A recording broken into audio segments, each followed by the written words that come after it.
AITA for walking out of a family barbecue after being told to clean dog poop and do yard work, even though the invite never mentioned any of that. Last Thursday, I got a message from my ex-wife.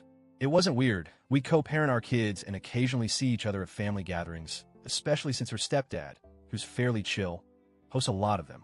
This time, she invited me to what she called a family barbecue at her stepfather's house scheduled for the weekend. I figured it would be a good opportunity to show some goodwill, catch up with a few familiar faces, and let my girlfriend meet some of the extended family in a casual setting. So I agreed. Wanted to be helpful. I didn't just show up empty-handed. I brought a pack of quality sausages, made a potato salad and a pasta salad from scratch, the kind of stuff that usually gets compliments. Since the forecast looked sunny and warm, both my girlfriend and I dressed for the occasion. Casual summer clothes, clean shoes, sunglasses, that kind of thing. Nothing fancy, but certainly nothing we'd want to get dirty. We even planned to stay a couple of hours, chat, eat, drink a little, and maybe walk around the garden if it wasn't too crowded. Nothing in the invitation suggested anything other than a regular social barbecue. As soon as we arrived, something felt off.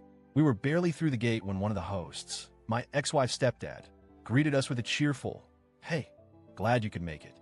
Before we get started, we're just finishing up some yard stuff." I was confused. I asked what he meant, and that's when he told us that before we could enjoy the barbecue, everyone was expected to help with a few tasks first. Those tasks?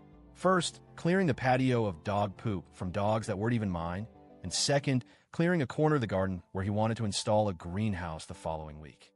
Apparently, they needed the bushes trimmed, debris moved, and ground leveled. I thought he was joking. I laughed and said something like, "I didn't bring a shovel, and I'm not exactly dressed for landscaping." He wasn't joking. Neither was anyone else. In fact, a couple of people gave us looks, and my ex chimed in with, "It won't take long. Just pitch in a little." I stood there, holding a tray of food, in clean summer shoes, while people in cargo shorts and work gloves started handing out tools. At this point, I calmly stated that we weren't prepared for yard work and had expected, a barbecue, not unpaid manual labor. My girlfriend gave me that wide-eyed, "What the hell is this? Look," and I could tell she was just as uncomfortable. Instead of understanding, the mood changed completely. My ex gave me this cold stare and muttered, "You always think you're too good for anything." One of her cousins flat out said, "If you're not going to help, you don't belong here." I looked around. Most of the guests were already in the backyard, in full yard work mode. It was clear that this wasn't an optional help if you want situation. It was more like contribute or leave. I didn't raise my voice or argue. I just said, "All right then, we'll head out." We left the food on the patio table, said a polite goodbye, and walked back to the car. I could hear someone say "typical" as we left. We ended up at this quiet little country pub with a garden view.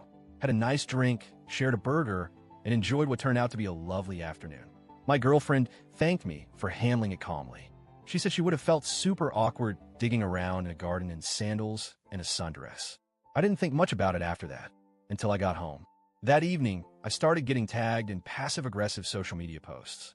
Things like some people just can't handle a little hard work, or barbecue freeloaders in their fancy shoes. Then, one of the teenagers, I assume a niece or nephew, directly commented that I was lazy and embarrassed myself in front of the whole family. Since then, it's been a weird mix of guilt and disbelief. I keep replaying it in my head. Was I wrong for walking out? Should I have just sucked it up and helped for an hour, even in the wrong clothes, just to keep the peace? But the thing is, it really wasn't what I was told it would be. If someone had simply messaged, "Hey, before we eat, we're doing some garden work, wear old clothes," I would have appreciated the honesty. I might have still said no, or at least shown up late, but at least I wouldn't feel duped. Instead, I walked into what I thought was a relaxed family gathering and was instantly expected to jump into manual labor, like it was some kind of test of character. So here I am, wondering if I overreacted. Maybe I should have stayed and just done the bare minimum, held a trash bag or moved a chair. But part of me feels strongly that you shouldn't need to perform physical labor to earn your spot at a barbecue, especially when you were invited under false pretenses and even brought food.